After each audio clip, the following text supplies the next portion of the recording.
ఎరా లక్ష్మీపతి ఎలా ఉన్నావు? నాకేరా బాగానే ఉన్నాను. ఆ సుధాకర్ గారు జైలుకి వెళ్ళాక ఊరే ప్రశాంతంగా ఉందనుకో. నువ్వు ఒక్కడే అదృష్టవంతుడిరా. ఆ ఎస్ఐ గారి చెంటిగాడు ఇప్పటికీ జైల్లో చెప్పకూడదు తింటున్నాడు తెలుసా? అంతా నొక్కలం సెలవా. చావు తెప్పి కన్నులు అట్టుపోయినట్టు అయింది. సర్లే కానీ మా బాలరాజు మన జైలు నుంచి వచ్చాడు. ఒకసారి కలుపుతా వేటే. వద్దురా బాబు, దొంగ సాక్షి ఎందుకు చెప్పావని చెప్పి చంపేస్తాడు. నువ్వు వెళ్ళిపో. సరే మరి.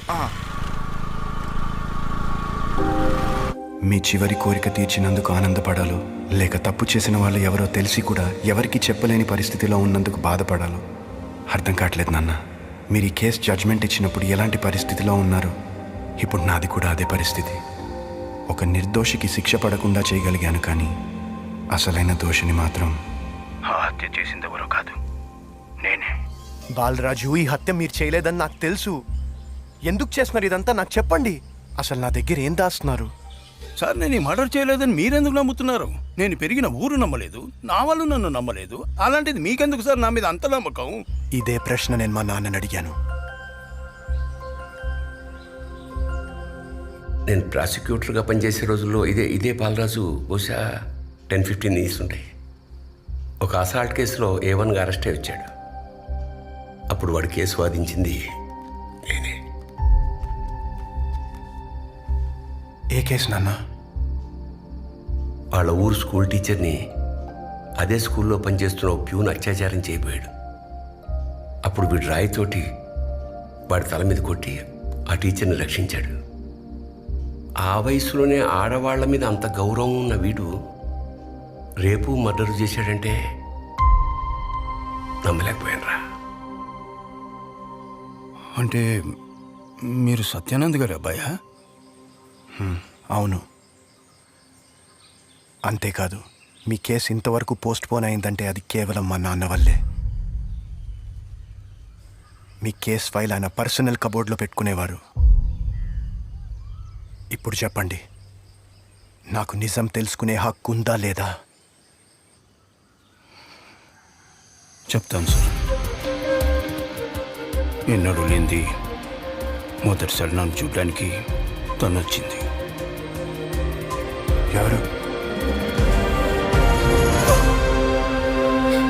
అమ్మా,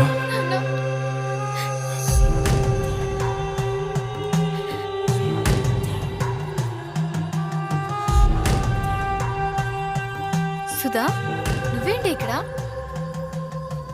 సుధా, కత్తేంటి సుధా? ఏం చేస్తున్నావే? సుధా, కత్తి పడే సుధా, నాకు భయంగా ఉంది, ప్లీజ్.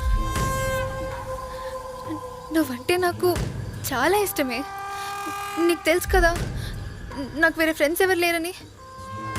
కానీ నాకు మనోహర్ అంటే చాలా ఇష్టమే, చాలా చాలా ఇష్టం. ఏం మాట్లాడుతున్నావే?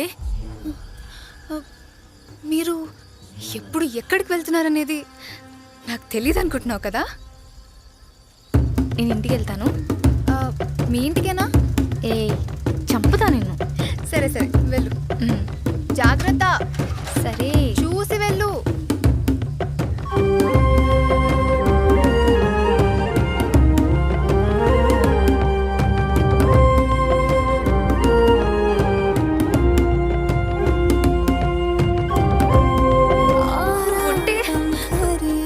నా వైపే చూడ్డే.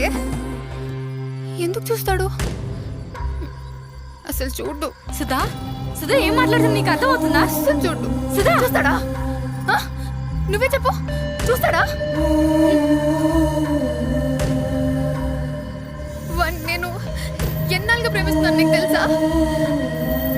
చిన్నప్పటి నుండి వాడు నీ వెంటే వస్తుంటే బాధ ఎలా ఉంటుందో తెలుసా?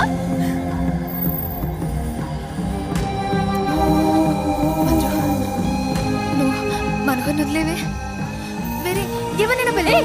ఏం మాట్లాడుతున్నావు అర్థమవుతుందా? మంజు, వేరే ఎవరినైనా పెళ్లి చేసేసుకో, మనం అందరం హ్యాపీగా ఉండొచ్చు. నేను చచ్చిన మనం.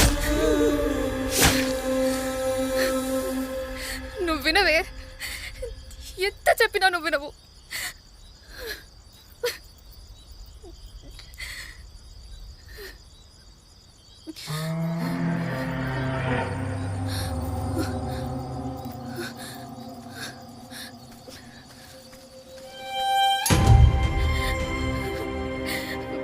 మనోహర్ మీద ఉన్న పిచ్చి ప్రేమతో తప్పు మీద తప్పు చేస్తూనే ఉన్నాను నాన్న.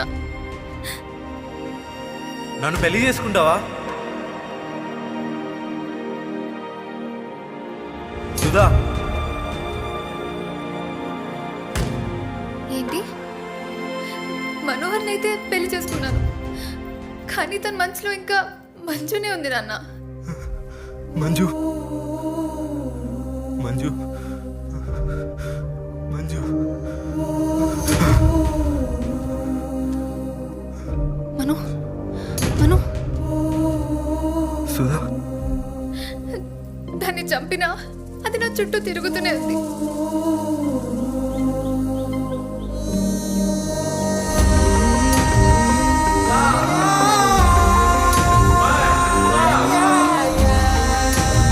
ఏ తప్పు చేయను నిన్ను ఇలా జైలు పాలు చేశా. జనం దృష్టిలో నేను దోషం చేశాను.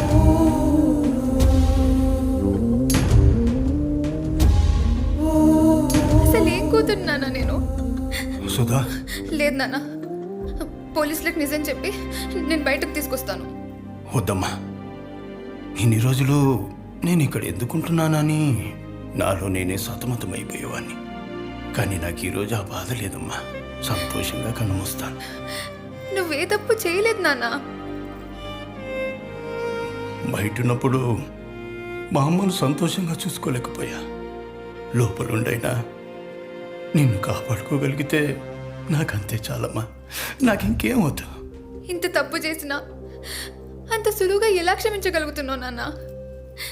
నా మీద కొంచెం కూడా కోపం రావట్లేదా? నన్ను కొట్టు నాన్న, నేను మంచిదాన్ని కాదు.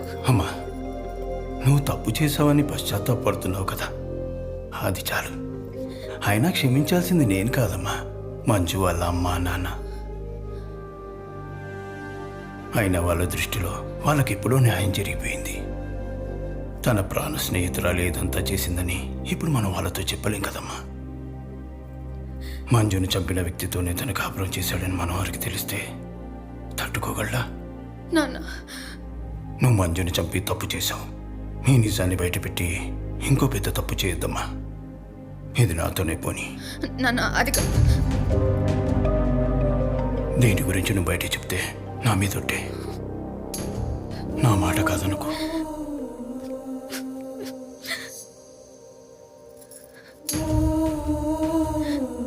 వెళ్ళమ్మా.